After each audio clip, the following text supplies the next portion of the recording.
This is the Landlord Survival Show. When people stop being nice and shit gets real. You're the landlord. We're here to help. This is a show for what the gurus don't tell you about owning rentals. We're here for you because we're stronger together. Brought to you by Empire Industries Property Management. Built for investors, by investors.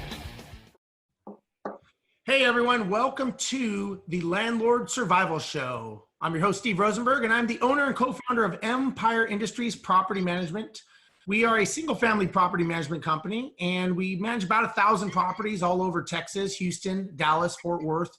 The reason for this show is I'm an investor. I own investors, I own investment properties, and I kind of walk that walk, right? And the reason we created this show is in our life cycle of buying houses, apartments, flipping, rehabbing, all that stuff is I always see the people that are on the shows talking about the great things that happen to them, how great they are, that they've never lost a dollar, they've never gotten their clothes dirty, they make millions of dollars rolling out of bed. And the reality is that's just not true.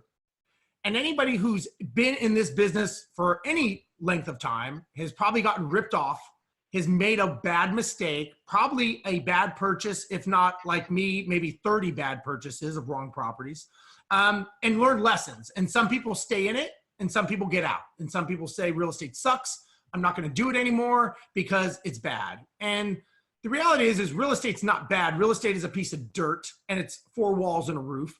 And it's what all of that, in my mind, what all that represents. And that all represents possibilities, opportunities, ways to make money. And my guest today, we're going to talk about all the different ways that you can slice up a house to make money, whether it's on the financing side, whether it's the Airbnb side, whatever it is.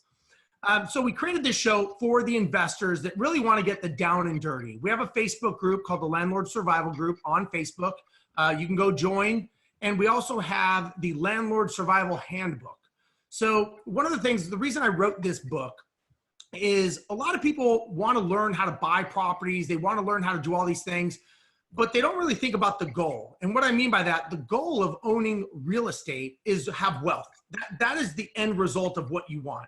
The strategies are buying notes, flipping properties, buy and hold, all these things, wholesaling. These are all strategies to get you to that end goal of being wealthy. The problem is once you do all that, the way you're going to get wealthy mostly is going to be buy and hold over long term and letting appreciation and letting all those things come into play, tenant pay down your property, all that stuff. And there's a lot of challenges that go on in having those types of properties in that business model. Because you've got tenants, you've got Texas property code or whatever state you're in or whatever country you're in.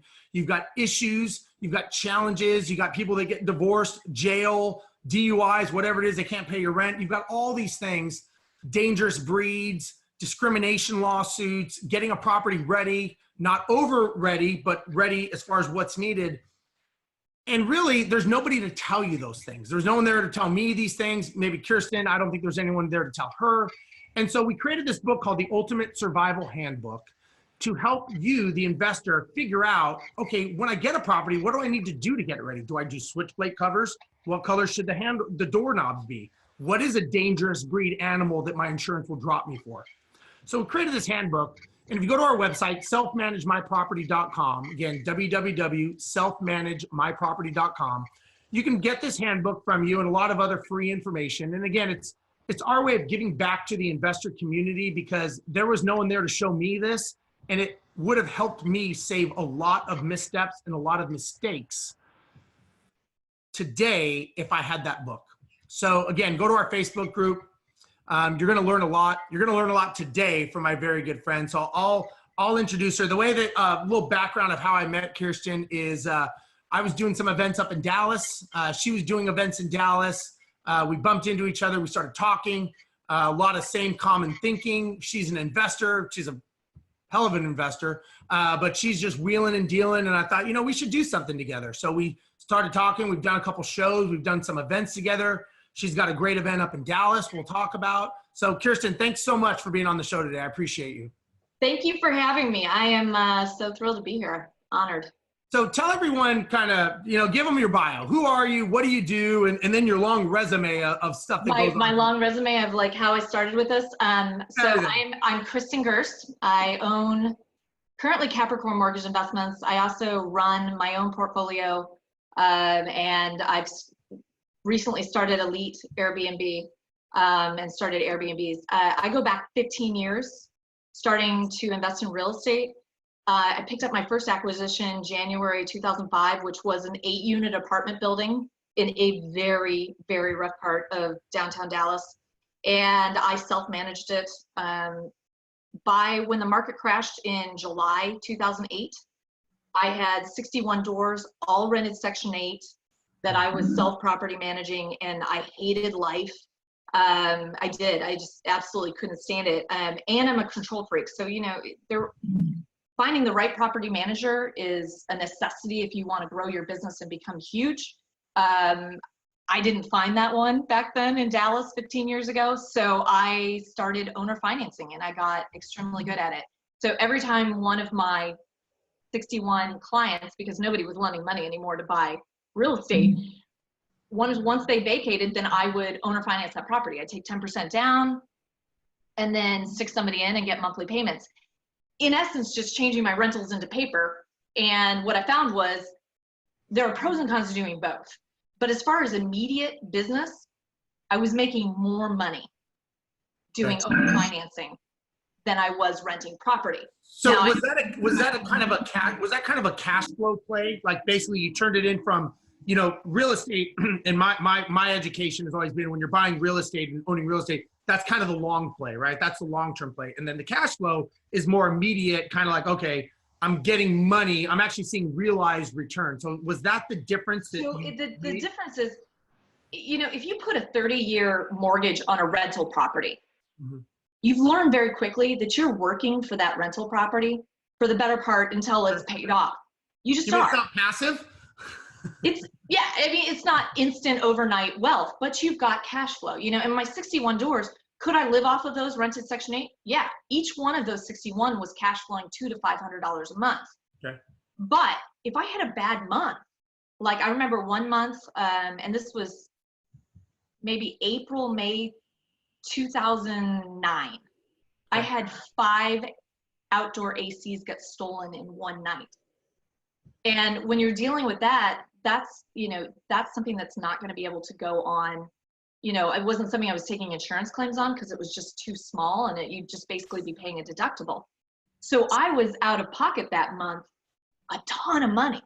And what's interesting is real quick, just to hit on that, what investors need to realize is when you own a rental property and that happens, it's no longer the tenant's problem. It's now your problem because the tenant's going to look at you and go, someone stole your AC and I need air conditioning. And then, and on top of that, if you know Texas property code, obligated to give me that air conditioning. Absolutely. And if you know Texas property code and they know Texas property code, by law, there's certain things that you have to do, like supply them with air conditioning. If it's over 85 degrees, legally, you have so many days or hours to get that happen. So all of a sudden, these 5 ACs at, whatever it is, X dollars per is now a you problem. It's no longer a tenant problem. And that's where the stress starts kicking up, right? Right. And so what I found was, so after it took me several years, right? Because I had to wait, and I finally then sold off a chunk of them to an investor, and they were just long-term tenants, Section 8 tenants that were leaving. So I said, I'm just going to sell these to an investor, owner finance, because I don't want to be in that game anymore. And when I actually took all of my expenses, my vacancy rate, my maintenance calls, all of that, I was making more money owner financing those than I was renting them. Now everybody's going, oh, let me sell my owner finance. Hold on. There are some other things that you have to keep in mind. Now, when the market got good again a couple of years ago, all of a sudden, these homes that I had owner financed at, say, $70,000 were now worth $120,000, $130,000. And had I waited and rented those out 3 to 5 years, I could have sold these for huge gains, at that. And obviously, because now I own the mortgage, I'm still cash flowing, cash flowing right off all these, and I'm still profiting, so I'm not upset. But at the same time, while I'm making a 10% return annually on that, it wasn't getting these huge windfall when properties appreciate. So that's what you have to, your trade-off is. And maybe it should be a mixture, because why did I start an Airbnb company? Because my accountant said, you don't own any property, you're getting killed in taxes. You need to have some depreciating assets on the books, which means, you need some rental properties. And I was like, well, I don't want to go back to Section 8 renting. I got out of that for a reason, and so I was like, so I came up with that. So to own property and, be able to have breaks on my taxes. Because when I was a landlord, oh my gosh, I never paid a penny in tax. I got everything back.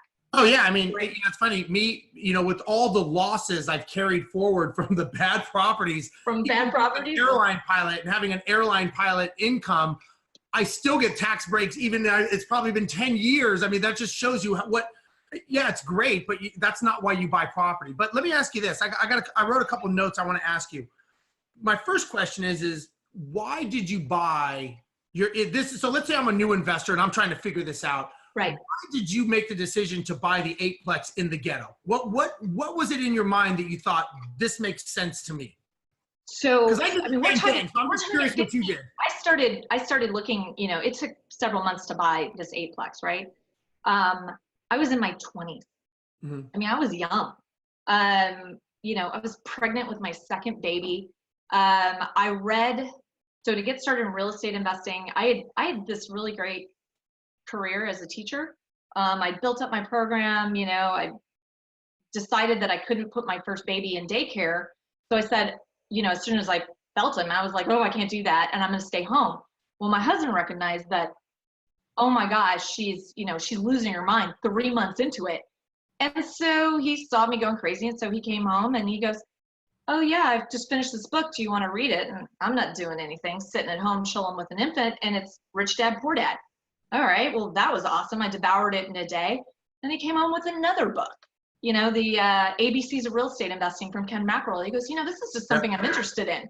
And he totally got me, to read, a bunch of these books. Then I went to the bookstore and I picked up duplexes, triplexes, and quads, which is, this is 15 years ago. Right. And I was like going, well, okay, so we buy a rental house and that's great. But if we buy a 4-plex, the first 2 units will pay for the debt retirement, and then the next 2 units are profit. So we could even have a 50% occupancy rate and we could still be making money. Well, then it goes, well, if 4 is good, then 6 is better. And then my, realtor shows up with an 8-plex. And so I'm going, yeah, why not? The problem with the 8-plex and why I now know after I buy it, you're talking about, I earned every penny down there. Oh yeah. Did I lose money? Not really. I had tons of write-offs on that place, but I wouldn't say I actually lost. I made money on the place. But what I didn't know was an 8-unit apartment building is too small to have a manager. Absolutely. On the property. Then finding somebody to manage an 8-unit apartment building 2 blocks from the intersection of Malcolm X and Martin Luther King. Also probably tough. Yeah. Very difficult. And I came in and the rents were way below market. So I had instantly raised stuff up. My constant thing was old ladies coming in and being so nice and then subletting to drug dealers. Right. And I don't live down there and I'm not going to live down there. So I'm down there once a week, checking on my property, picking up rent, stuff like that. And, then all of a sudden I hear from other, somebody living there, you let another drug dealer in. And I'm like, no, I background checked everybody, So he said, what do you do there? And it turned into be just, I hired one property management company and they embezzled close to $50,000. They had receipts, of course, for everything, but nothing to really show for it. And you learn really hard lessons. Well, and that's my whole point. And it's funny. So let me ask you this, and I'm going to talk a little bit about my story, which is pretty funny, sort of. Now it's funny. It wasn't funny at the time, but yeah. What lesson did you come away from that from? Was it a mistake even going down that path of buying a low income? Because a lot of people go like, I'm going to buy this low income property because it fits my budget, or it's easy because it's an 8-plex or 4-plex. What lesson did you pull out of that? Because there's lessons in there, I'm sure many that you've taken away. One, I think the number one lesson from that is, I was a brand newbie investor, and I was too dumb to go buy that. And I didn't know I was dumb. I think I'm being smart. Sure. But I was. You're book smart, right? You're book smart. You read the book. The book says buy this. I read 4 or 5 books. I read 4 or 5 books. How hard could it be? It's funny. There's so many people that have analysis paralysis to get into real estate investing. I was like, no, I can do this. It's great. This just makes so much sense. I can run this business. Real estate in a bubble, though, is much different than real estate in real life. And so do I say that new investors should get started in the low income market? Yes. That one was probably a little too low income because, I could only get at any time, I think the highest I had was 50% occupied with Section 8 tenants, because Section 8 tenants could afford to get something nicer. Right. The low income areas where it was 3-bedroom, 2-bath or 4-bedroom, 2-bath, brick, basically built like 2005, 2006. I was renting those things out for $1,200 a month to Section 8 tenants. And that was primarily what I was holding when the market collapsed. So, and it was all government-backed contracts. So I never missed a step in the credit market crisis. Did I look good on paper? No. I mean, instantly, all of my assets devalued by about half. So I looked like I was underwater, and I was not creditworthy to anybody because I was underwater with all these assets.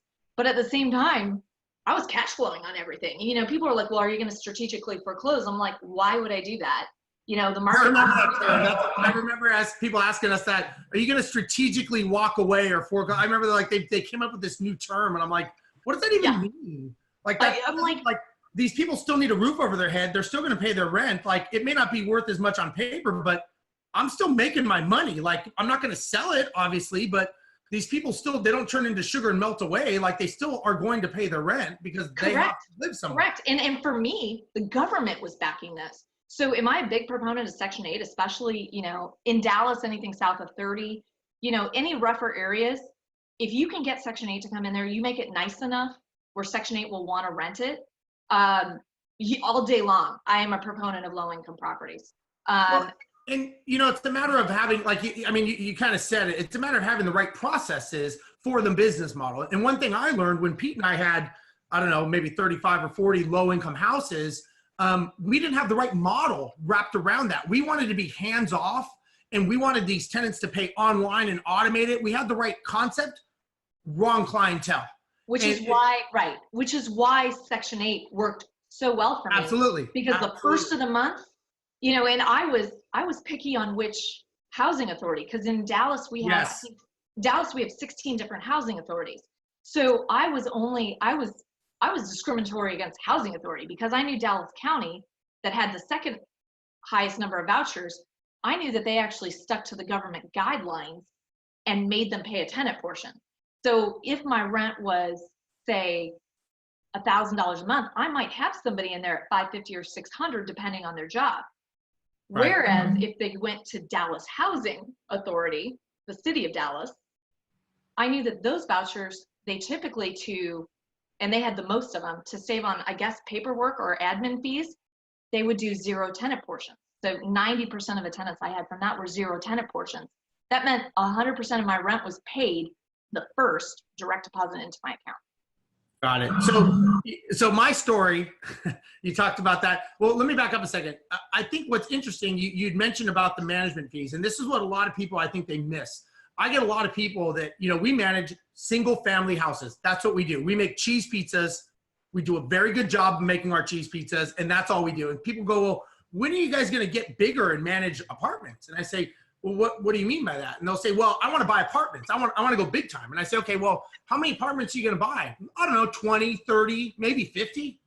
Well, what people don't understand about apartments in general, at least in Houston and in other places, is normally, at least in Houston, if you are not managing, if you're not owning at least 75 doors, there is not enough cash flow to support an on-site manager and a full-time management company to manage the on-site manager. So what happens is you have this hybrid. You have the person living there. Normally it's a lady that squawks the loudest and she's been there the longest, and she's going to be your buddy and she's going to tell you all the things that are going on about everyone else in the complex. And she now is your manager. And what people don't understand with that is basically the CEO of your company now. And you are basically entrusting your hundreds of thousands of millions of dollars maybe to run your company. And that is the CEO. There's no education. There's no legal knowledge. They don't know what they're doing. And let's be honest. They, there were a couple of people down there and they were super nice to me. But the ones that were the nicest were the ones those are the worst. That hated me the most on site. Absolutely. And and that was a big eye opener for me. It was, I grew up in Chicago.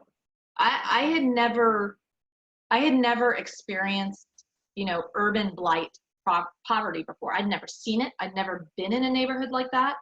And I was used to, having a sunny disposition and everybody loving me. And so how could I come into this place and people just hate everything about me?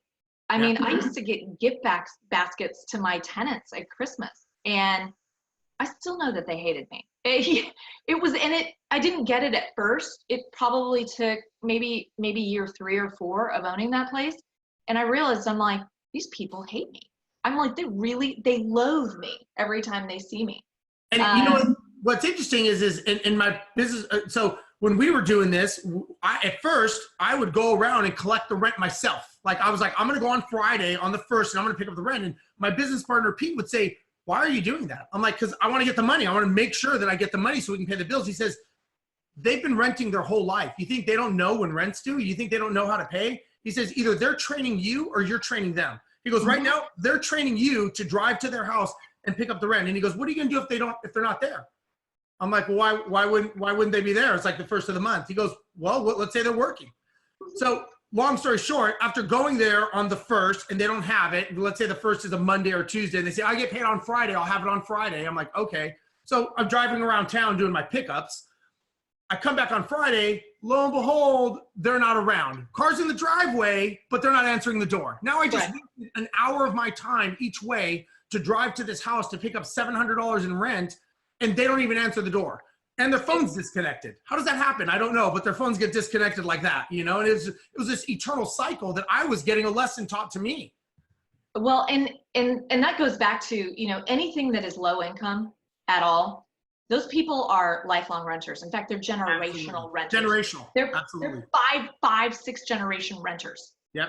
Always been renters. So they know the ins and outs. All of their friends rent. They have somebody who was taken to court and they beat it. Why? Because they did this. Well, okay, well, I'm going to do that and I'm going to live for free for a while. So if you're doing low income, I tell everybody, learn Section 8. It's a packet of paperwork, like literally 20 forms. And if you can read and fill them out, like they're asking you, how many bedrooms does your place have? What's the street address? Do you have air conditioning? And they ask you all of these things. Can you do that? Yes. The crazy thing is, if you know where Section 8 is paying, so like I knew that there was one zip code that was in Dallas, but it was also in Mesquite. It was primarily in Mesquite, but this one pocket had the same zip code. Well, Section 8 pays by zip code. So you go down and look at your zip code and go, all right, what are the highest zip codes down here where I'm buying? So I could buy a house on the Dallas side as opposed to the Mesquite side for, almost half of what I could. And so I'd be into it for a lot cheaper, but also the rents were cheaper on the Dallas side than the Mesquite side. So I was actually making, in some cases 50% more on rent, from Section 8 right there because I picked the right zip code. People are always like, oh, Section 8 doesn't pay enough. And I said, no, they do. You just kind of have to know how to game the system. You got to know what you're doing. Now, let me ask you this. All the things that you learned from Section 8, everything that you just said, had you owned 61 nice houses, right? Upper end, high rental properties, let's just say, do you think you would have gone the same route as the notes? Oh, no. Well, maybe. The reason why I ended up going into owner financing, other than, it was an unfortunate incident and I didn't like my clientele very much, the Section 8 clientele, but I knew I needed to get out of that. Right. But other than, I couldn't get any more financing to buy real estate. Okay. So I had to do something different. So, I have these 61 doors. Yeah, they're low income. I'm totally full out on mortgages. I can't get any more financing. So what I did was I learned how to wholesale, because I'm like, all right, well, it's real estate investing. So I'm wholesaling, right? And I'm making cash. Right. Well, now I've got cash saved up and now I can go buy something. Cool. But, if it had been higher end homes, one, I wouldn't have had 61. Because in these lower income neighborhoods, you can get much better deals. And what I was doing back then was for refi cash outs, which is how okay, so let's say this. Let's say, and Pete and I talk about this a lot. It's like, okay, if we didn't buy 30, 40 low income houses, would we have been better off buying 20 nice houses? And the reason I say that is I remember Pete and I would be slugging it out in the ghetto, trying to get our rents and fighting tenants, and they're stripping wiring, and we're just like in the battlefield. And then I talk to these other guys, and the guy's like, yeah, I've got 10 or 15 properties, never see them, never talk to the tenants. They stay for 5 years. And I'm thinking, what world do you live in, man? This isn't my world. Instead of ones that are, well, and if what you're like, Section 8 is great because they're required to stay there for a year. And if they stick to you, they get kicked out of Section 8 normally. Right. And if they have even if they had a $50 tenant portion or something like that, right? If they didn't pay it and they ended up owing money at that yearly thing, they have to come to you and have you sign this piece of paper. Yeah. That says they've paid all their rent and they don't owe you anything. Well, if they don't have that paper signed, they are required to stay an additional year until that next meeting. Really? So if they have any money that they owe you and they can't come up with it, they're not moving. I had one woman who she stayed there. She sent me a card when she left. I sold that property to an investor, owner finance. But, I kept tabs with her just because she was the first one I ever had, like Section 8. And she sent me a card last year. She finally moved. She owes money every single year. And some years it was huge. Some years it was only a few $100. But she ended up staying there. What is that? I think 13 years. Wow. She basically paid for that property. And again, that's just something I think about. Like, now, if I did not buy these low-income houses, get my butt kicked, have all these problems, I would never have created a management company and have what I have today. So, life takes you down these paths. You would not. Right. And you know what? I'm thankful for all of the lessons that I had. Absolutely. Yeah. And, absolutely. and getting in, now I'm buying, I'm in like graduate level real estate investing, investing in notes and being the bank 100% of the time, and I'm buying, like yesterday I got in just shy of $2 million of notes to buy, and I haven't done all my due diligence on that, but, I'm trying to buy about $3 to $5 million a month. So, when you're playing at that level of the game, yeah, I'm thankful for all of the really hard lessons that I learned to get to that point. What did I learn about self-managing 61 doors that were primarily rented Section 8?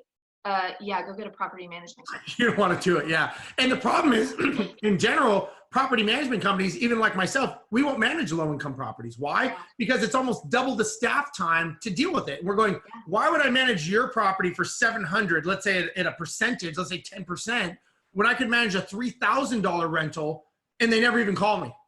Whereas the $700 is I'm dealing with it night and day, problems, drama. I mean, it's just ever like in a blender. And I'm thinking, as an owner of a company with staff hours, I got to go, where's the best use of my staff time and their sanity? Because you're going, hey, this is no longer my problem. This is your problem. And we're going, we don't want your problem.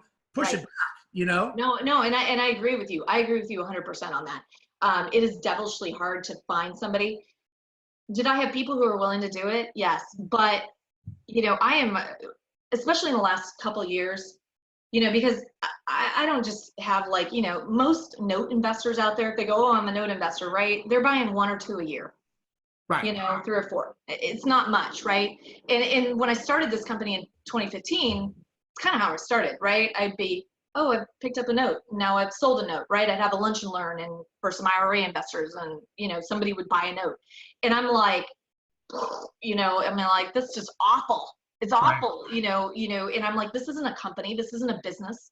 There's no scaling Right. this. And so, you know, I really focused on business, and, you know, the E-Myth was revolutionary for me. You know, that is my number one goal this year, is to do E-Myth and, you know, and to live E-Myth, to do it where I'm automating everything and I'm working on my business, not in my business.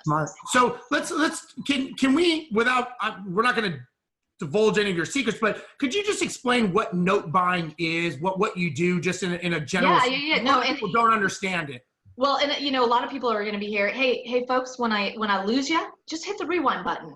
Yeah. And then watch again. And then if I lose you again, try it again. And if you still don't get it, text me, or, you know, send me an email and ask the questions.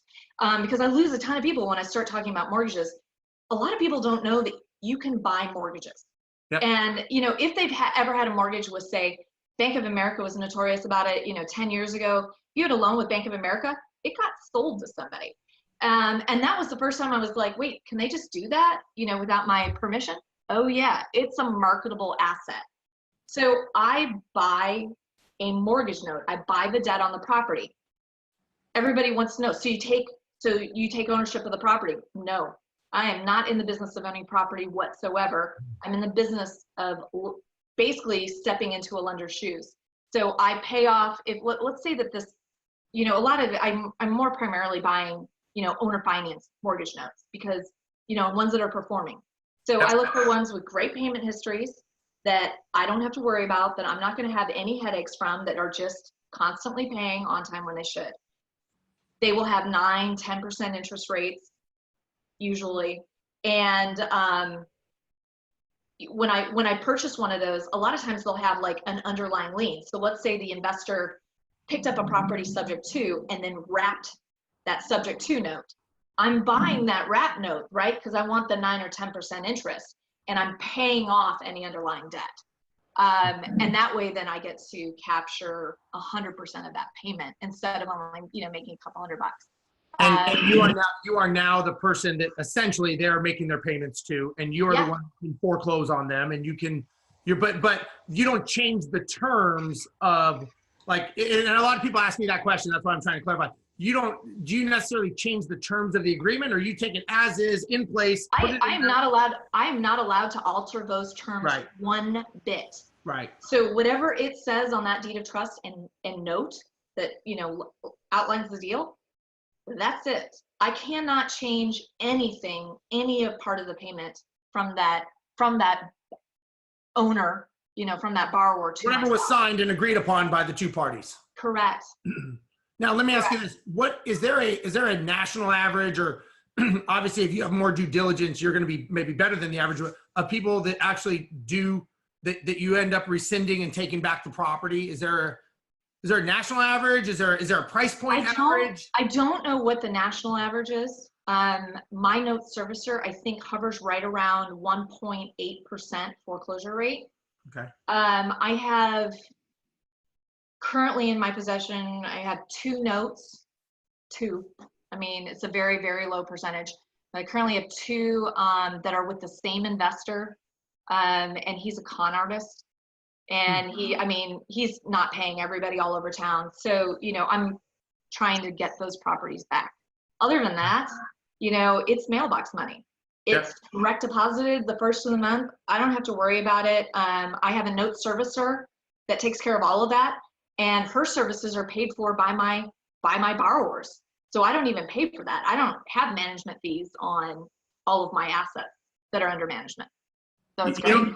You know, what's funny is when we had a bunch of our properties, 2008, 2009, we couldn't get rid of them. We came up with the idea that we would owner finance. There was a lot of Canadians that were buying properties in the U.S. because the Canadian dollar was so much stronger than the U.S. dollar. So what we did is we ended up owner financing them to investors. Love it. And Love we were still the management company. So we still managed the asset, and we put in there that if for some reason they don't pay, we can take the rent money as mortgage money because the money comes through us first. So we're managing the asset, and we tell them, listen, we will keep managing it. No one's going to know. Like, basically, it's going to keep as is. We will manage it for you. But if, you know, and we put in there that if for some reason you stop paying, obviously we can take it back, but we're going to redirect those funds to go to us. And it worked great. The investors loved it because they couldn't get loans. Being Canadian, they can't get a loan. They want to get in the investment. I mean, it was honestly, win-win. I wish I'd thought about that. That would have been great. You know, you know, the problem is you still are having cash flow there. I mean, not with every investor. You know, there's a lot of investors. Dallas is always, or in Texas, right? Houston, Dallas, not so much Austin, but San Antonio definitely. We've always had a very unique real estate investing experience ever since I've been involved, where you could buy a piece of property, put a mortgage on it, and our rents have always been higher than what it costs to own. Yeah. That is completely, you know, contradictory to the rest of the nation. Yeah, the rest of the nation is like, that's unheard of. We work, you know, we work for our rental properties. We're constantly feeding money into them, and we get to enjoy appreciation. You know, in 20 years, it's going to pay for my kids' college or something like that. But in Texas, we're spoiled where you can cash flow immediately. Again, I don't know with your Canadians. I don't know that I would have had the savvy 10 years ago to it's funny for the same thing, so they broke even. I don't know. Well, the way that this happened is we had a lot of investors coming down to buy properties. They were doing the tax liens and the deeds, and you know, they basically come down on a bus tour like Cannonball Run. You know, they drive around Houston and they buy these properties at the tax sale, and then we go look at these properties and we're like, that is a piece of shit house. Like, did you see that house? And they're like, no, I bought it for $5,000, and we're like, you overpaid because it's not a house. And so then they started asking us, hey, could you help us find a deal? Can you help us? So we started helping them. Then we realized they can't get a loan. But they were, you know, these are people in the oil business. These are people that had a lot of money, and they said, hey, I'll pay cash. So we started looking at our problem. We had a problem. They had a problem. We had a solution. And we were very upfront with them saying, listen, these are tough properties. You know, we own them. Here's the numbers. Here's the books on them. This is what you can expect, but you can get your foot in the door and get in the game at least. And they were like, no problem. And so for us, it worked well. It fixed our need. We wanted to get out of it so we could grow our management company and not have a sidetrack. And it helped them because they got their foot in the door and they own investments. And we still manage them to this day. And that was 6, 7, 8 years ago. So, I mean. And seriously, and it's finding that win-win, you know, when you're owner financing. And that's why I love owner financing, you know, and I tell everybody, hey, get ready, because owner financing, we've been in a seller's market for several years. Well, you know, in a correction, that's going to go away. And it's a cycle, right? It's a cycle. Everything changes. Absolutely. Yeah, absolutely. It's so if we do experience a dip in the market, which, you know, certain areas it's inevitable, you know, because we've had so much appreciation, and nobody's got a crystal ball, but you know, we are, you know, it's expected at the end of this year that's where we'll be. Owner finance is where it's going to be again, just like you got into it at the exact same time I did. And that's not coincidence. That's just, you know, taking advantage of a market cycle. It's being able to audibilize and seeing something going on and going, okay, I've got to make a change. Like and that's, you did what I did. It's like, okay, I've got to make a change. This is an opportunity. I've got to take advantage. And we owner finance some to end buyers. And then we sold the notes at a discounted rate to a note buyer. They were happy. We were happy. Win-win, you know? So, I mean, I get it. It works well. Now, and you know, and that's why, so, you know, I'm sitting on all of these notes, and like anything I was able to pick up, you know, probably after, I mean, I even owner financed that 8-unit apartment building. So really? Yeah.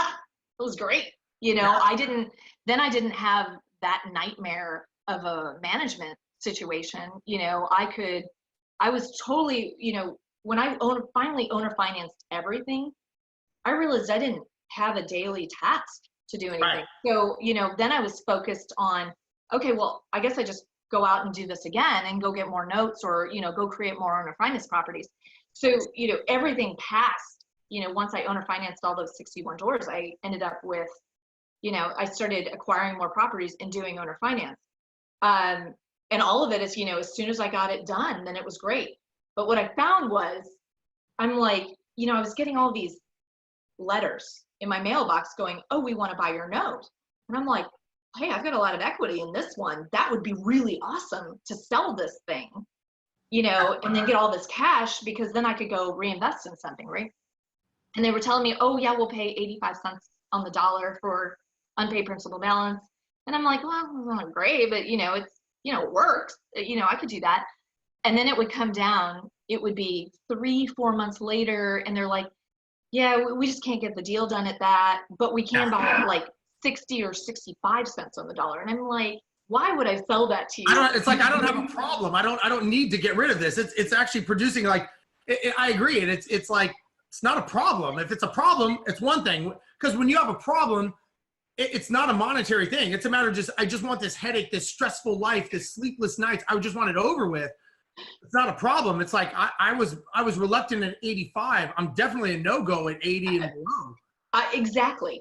And for me, I mean, I'm buying in the low 90s, and I know that I've got some competitors out there. I know they hate it, because, if anybody hears, oh, Capricorn's buying in the low 90s, why would you sell anywhere else? Because I'm paying 10 to 15% more. I mean, consistently than everybody else. Right. But, I work in volume. I am not, I make 3 to 5%. That's it. And people, historically in the note space, people want these huge home run wins, where they're making 30%, on a loan. And the only way they can do that is if they pick it up super, super cheap. And even then, what I was finding was, when I tried to sell the note on the apartment building, they put it under at something ridiculous. And then they ended up, and I accepted the low amount because I'm like, you know what? I want my equity out of this one. It's sizable. I can afford to do this at a lower thing. It's fine. I'm still making money. And they would daisy chain it. So it would start with the guy who contacted me. It's locked up with this guy, and there is no end closing date on this contract. And then he presents it to a buddy of his who goes, yeah, I've got somebody, who presents it to another broker, who presents it to another broker. I found out that it had been daisy chained 7 times, and there was really no end buyer. It was like a bunch of guys who hung out at some, note buying convention, and nobody actually had real buyers. And so I'm like, there's got to be a better way. And so that's, what did I learn? I learned that you need a lot of money, a lot of capital to do this. And so you just work from a large pool of capital to buy these things, and then you have them all on a big spreadsheet. And the guys that I sell to won't let me in the door without 3 to 5 million on a spreadsheet. Really? Yeah. And so people are like, oh, well, how do I get into this? And I'm like, not very easily. And I'm like, I hold on to, it took me 1.5 years to find those buyers. And, I'm not, that's really, why I do so well. So I'm like, I'm not giving that up. That and, having money to be able to start doing it. Right. But I encourage, I'm like, the going rate for these is 10 to 15% less than what I'm paying. So call me up, send me the info. I'll give you a quote price, and then you can go back and negotiate whatever you want with your buyer. Right. So basically I create a bunch of wholesaling, note bird dogs or note wholesalers. So, and people are, just bringing me notes. They're like, hey, what would you pay for this? I'm like, I pay this. Let me know if that works. So that's just, you're basically using leverage. Now you're leveraging other people. Yeah. And, then that's a great way to build business. If you're, because a lot of times, I'm making 3 to 5%. I've got bird dogs making 10, 15. I have one that made 20% on the deal. And I walked with 4. Right. That guy made way more on that one note than I did. But you know what? He's probably going to do 1 or 2 deals a year, and that's awesome. But for me, I'm looking to do, move around 40 to 50 notes a month. So yeah, it's completely different ballgame. So we're almost out of time, but I want to talk about where you're at today. And oh yeah, give us a quick, the sexy conversation about what you got going on, because you've delved into another cycle of real estate, taking action, right? You're taking action. Yeah, no, I did. And I jumped in. I researched this space a ton. So, and it's called Airbnb, but Airbnb has such a negative connotation. I like to call it furnished corporate rentals. Okay. They're short-term furnished corporate rentals. And so I'm sitting in one of them right now. They're phenomenal. The first one that I did, I got it up, marketed it on various sites on October 27th. And within 6 days, I went 100% occupied for the month of November. Nice. And, people are always like, well, what are the numbers for stuff like this? My gross rentals have consistently, with the exception of January was a slightly slow month, but my gross rentals are 3 times what I can rent them for. Really? Yeah, a month, 3 times. So, on something like, I'm pulling in, just shy of 3,000 on that first one, 3,000 a month. It's really nice. I mean, all of mine, I have basically taken down to the studs. I've modernized everything. They're all smart. They're all smart homes so that I can control, thermostats and door locks and all of that from wherever I am in the world, as long as I have a Wi-Fi connection. Right. And you know me, I travel a ton. Yeah. So I can't be creating some crazy hands-on business. You were just in Italy, weren't you, with your family? Yeah, I was in Italy and with my family. I was in Iceland twice this past fall, and I was in Amsterdam by myself, just hanging out. So nice. So is this something that you're going to pursue, and you're going to kind of 10x this whole? So right now I just a couple weeks ago I got this one, and then another one that's just downstairs from it. This one's London. The other one's Paris. Right.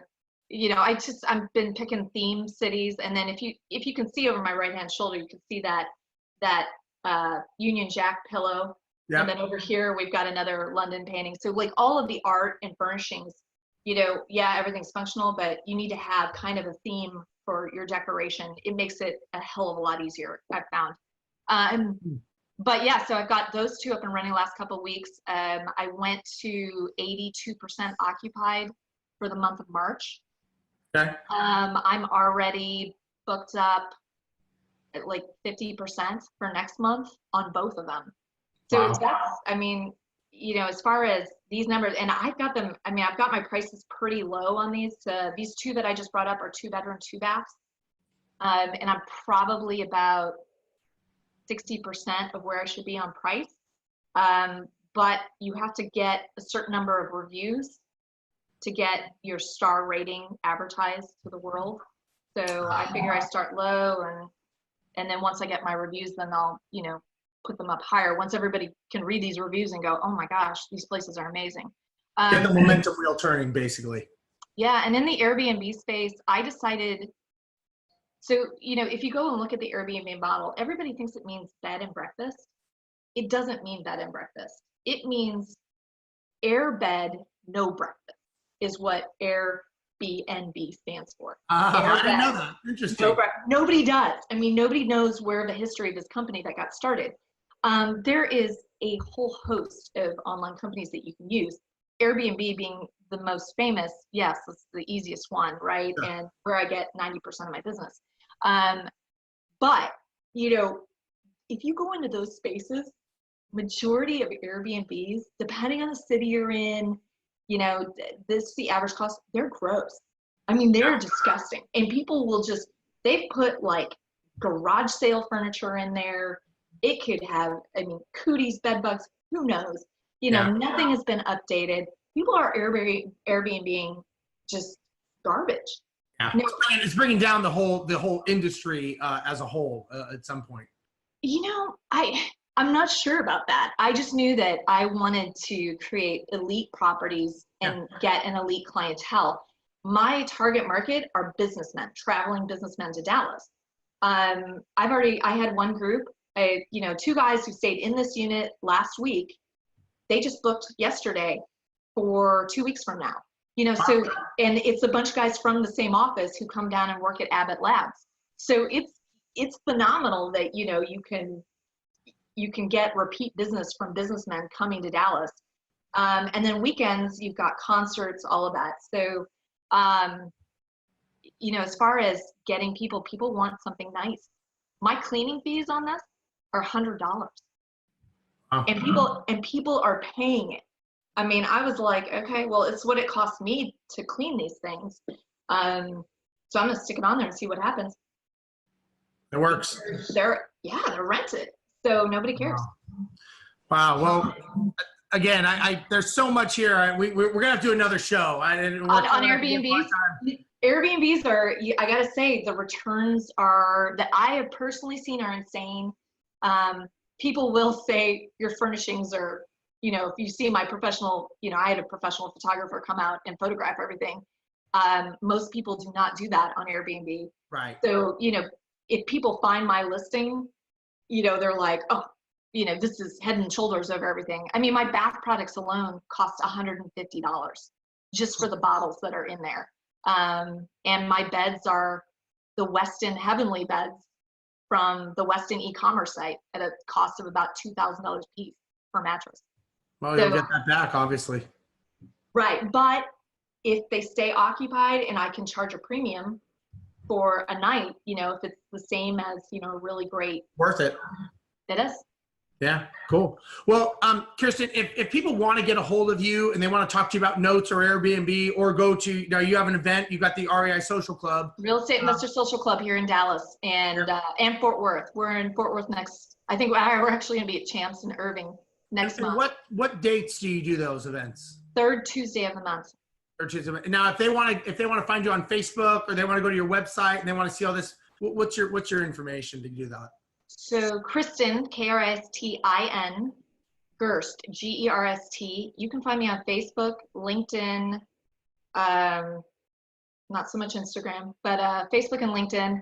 I've got Capricorn Mortgage Investments, REI Social Club. Those are great ways to find me. But yeah, send me a direct message through Facebook. That's easy.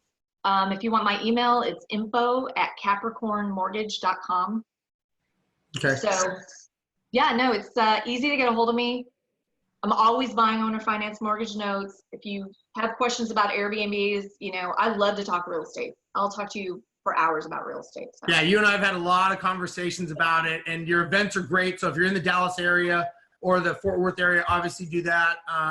You know, you're everywhere. You're on Propelio. You're on. Yeah, no, I'm on Propelio. Yeah, you want to watch me? You want to watch me live? Be a jackass tomorrow. That way, you know.